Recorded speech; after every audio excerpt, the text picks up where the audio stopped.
Hey, what's up? This is Anthony with SoCal Homes, and we're here today to talk about how I lost 100K in a real estate deal.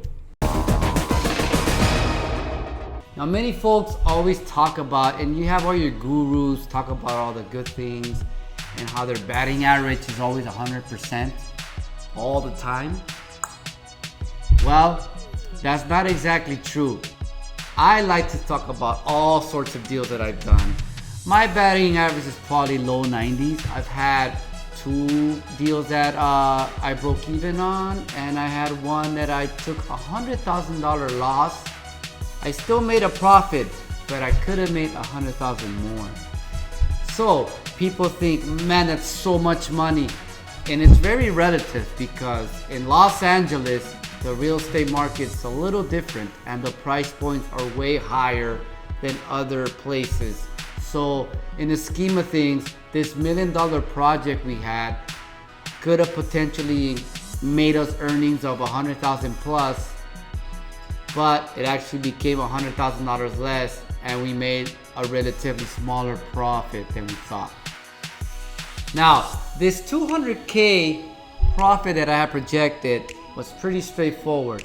The number one mistake I did was I didn't do my due diligence on the contractors. When I say contractors, you hear S, there's an S in there. That means multiple times I didn't do enough background because I had other projects going on, and so I lost a little focus on actually vetting these guys out. So needless to say, I fired 3 guys out of there, and then on the 4th I hit the golden gem and he finished it within record time. Why do I say these things? Because I don't want you guys making the same mistakes I did, right? $100,000 mistakes. That's the name of real estate, and that's what happens in LA, Los Angeles only. Good old Los Angeles, California, where it's all open market and a lot of people are picky. So that's why it's very important to pick your contractor correctly. Now, what are the common mistakes that I made moving forward when I was first starting? Remember, this is one of my first couple projects I had, and so I was quite busy because I was the technician and not the entrepreneur at that moment in time, meaning I was doing all the day-to-day tasks and all that good stuff. So basically, I was doing the everyday stuff. So I was stuck in other projects. I didn't have a big team yet. I was literally kind of running the day-to-day. Mistake number 1, the GC wasn't straightforward and forthcoming. So when I would ask for an update, he would generally give me something and I wouldn't go verify the work. Always verify the work, no matter what.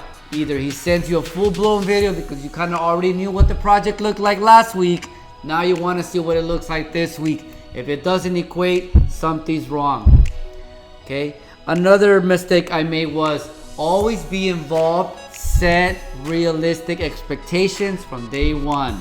Meaning, you're going to give them the timeline. You're going to give them the schedules. You're going to give them what is expected of him or her within the first day you meet at the project.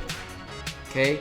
Now, another mistake I made was not seeing the mistakes he was making and firing him right away. All these gurus always want to tell you their team is great, no mistakes have ever been made, I'm all positive all the time. The realistic approach is you're gonna go through a lot of bumps, you're gonna find solutions really fast, and you're gonna learn how to fire people. The good old thing about real estate is you as the boss get to fire everybody that's not producing results. So I fired 3 guys before I got to my golden gem.